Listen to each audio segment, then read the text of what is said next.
This story begins with Emily, a young girl stuck in a horrible disaster. She was trapped in a safe room as a terrible earthquake shook the earth above. She was crying out of fear. Another little girl named Gianna walked over to her. "Oh, come on, stop being a baby. You're so pathetic," Gianna said. Go away," Emily replied, crying. "Why should I? Babies need someone to look after them." "Go away!" Emily screamed as she punched a barrel so hard it busted open. The contents looked like food, something they didn't have and needed. "Hey everyone! I found food! We're saved!" Emily yelled to the rest of the people. The others and her began to eat the soupy material. A child started to cry. They were complaining that their stomach hurt. Others started throwing up and crying, passing out, dying. They were all dying, and Emily was going to as well. As she succumbed to the poison that she had accidentally fed every person lucky enough to get us to a safe house, she died. But instead of waking up in heaven, like she always thought she'd be when she died, she woke up in the fiery hole of the underworld. A thing stepped in and explained. It explained that God deemed her as a murderer for feeding the people poison. As punishment, she would be forced to help the thing punish others who disobey the laws of life, the laws of the God. Years after this, John Smith, a farmer who loved to do scientific experiments, lost his wife to a car crash. Sat in his dirty basement. He wrote in his journal, "I am lost without her. I can't do this by myself. It's time to test my science skill." His plan, while stupid, was to resurrect his dead wife. He wasn't ready to be a single man, and it seemed no one else ever wanted to talk to him. His children were only 3 years old and were such a handful.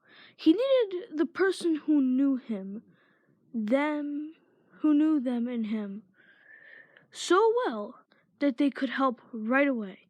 His wife was the only person like him. But God heard this. It was not happy. It decided John needed to be punished.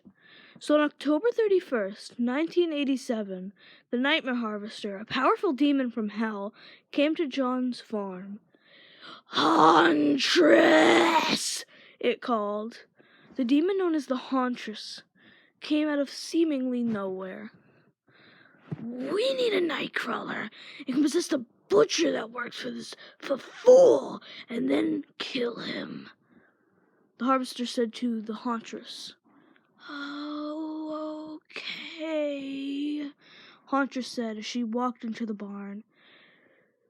She began to glow as a hand began to form on the ground, then a leg, then a back end, then more legs, more body, more arms, a head, and finally an overly long jaw. The thing's eye glue red. It sat in the barn and waited. The Hauntress hid behind a bucket. Around 1 hour later, the butcher walked into the barn for materials.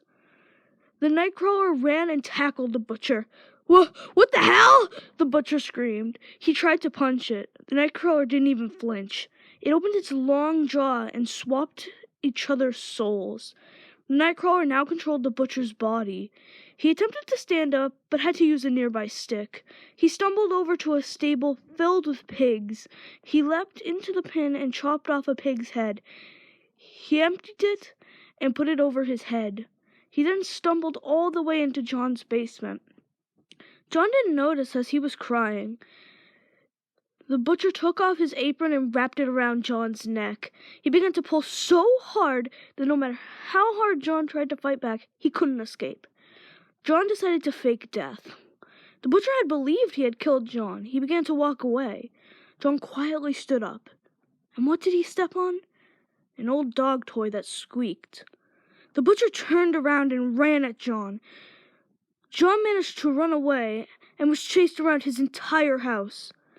Out of the corner of his eyes, he saw the harvester turning his 2 daughters and son into dolls. He was at the exit. Something peeked around the corner.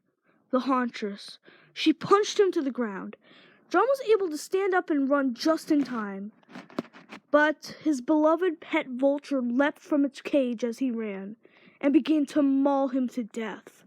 John's flesh was scratched and clawed over and over. When he was seemingly on the brink of death, the butcher scared the vulture away. The butcher came over and chopped off John's head.